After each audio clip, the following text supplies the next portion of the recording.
postmodernism and relativism.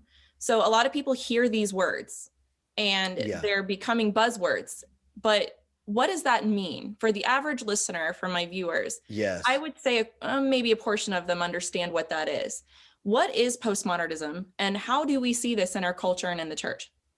Oh yeah, they're really big words that sound really scary, Yeah, you explain right? it so well though. Like, it's a short read, guys. It's a really short read, but you have a good way of explaining it. Oh, thank you. Yeah, it's a short book. I always tell people my book is theology for dummies.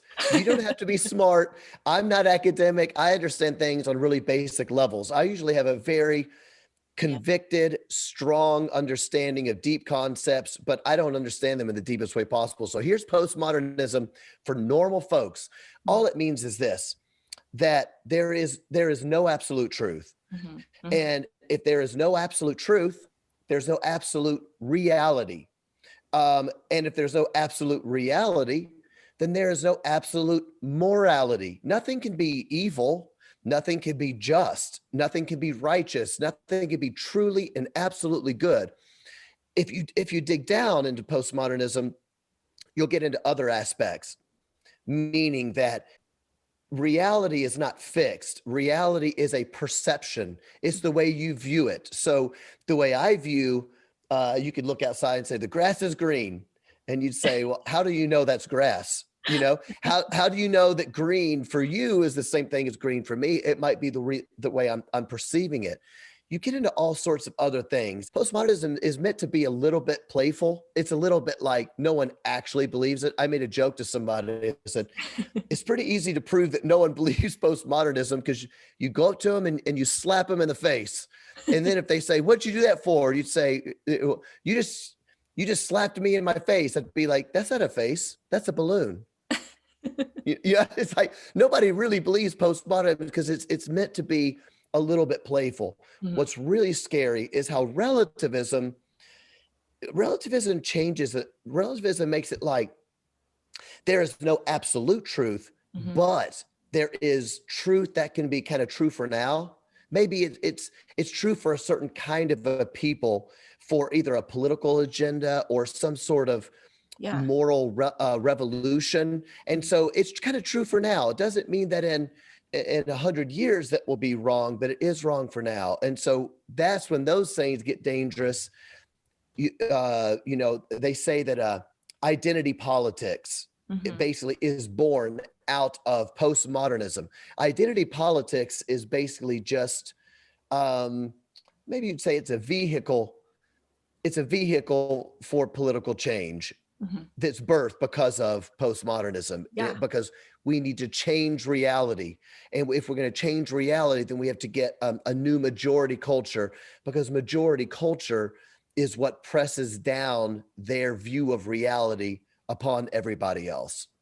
Yeah, well, that was concise and well explained. And I'm sure everybody knows exactly what you're talking about, though, because it's like what your truth is. Yeah, that's your truth. And this is my truth. And it just doesn't work that way. It kind of, what is it? It commits suicide on itself because it can't. Yes. Yeah. Mutually assured self-destruction. Yes. It's like a logical fallacy. Yes. It just doesn't follow. Okay, I have a friend. His name is Derek, and he is arguably the biggest Skillet fan on the planet. I'm pretty sure. I like him. Oh yeah, you guys' music has helped him through a lot of stuff. And there was a conversation in the beginning of your book, and you're talking about the conversation that you had with the music executive.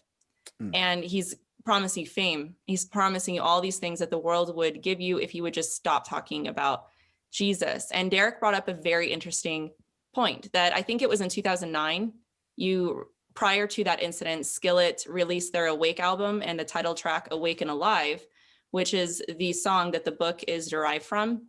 It has these lyrics in them, though. It says, I'm at war with the world because I ain't never going to sell my soul. I've already made up my mind, no matter what, I can't be bought or sold.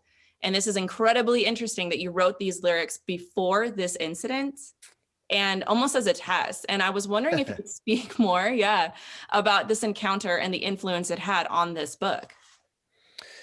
Yeah, absolutely. You're right. That incident happened, I think it was roughly 2011 because Yeah. the album, yeah, maybe 2010, 11, something like that. But it was after that. It was this record was kind of beginning to really hit. What was confusing and I think unique about that interaction, actually, I should tell people what the interaction was. Sorry, I'm Yeah. assuming that Yeah. they know. Yeah. The interaction is basically this. We had been a band we started in 1996, which I know it seems impossible because I only look roughly 29. Okay. Okay. Anyway, so we'd already been a band struggling for 13 years, just trying to get known. It was such a hard path. Well, all of a sudden we released this album, Awake, and all of a sudden we're getting radio play. People are beginning to know who we are. We're being invited on secular tours. We're opening up for some of the biggest bands in the world. Mhm. And it was a really exciting time. And so we had gone to this after show party. I mean, all of the kingmakers were there. I call them kingmakers, baby. They're like the people that they decide what gets played on radio. They decide who goes on tour. These people pull the strings in huge ways. Mhm. There were some, and they came in, and there was like professional athletes came to the after party. It was a big deal. Yeah. And I was just there to try to like make friends with everybody. I didn't want to be like the Christian band that never goes to an after show party. So I'm at the bowling alley, and all of a sudden one of these guys calls my name. I didn't know he even knew me, a big guy. He says, "Hey, John, I want to talk to you." And he says, "Hey, I want you to know that you guys, I believe, I'm going to tell you the way it is.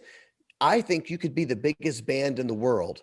And by the way, I don't think that we deserve to be the biggest band in the world, but this is his words, okay? Yeah. You Yeah. guys could be the biggest band in the world, but you have to strike. He said, "John, you guys have," this is what he said to me, "you have the look, you have the sound."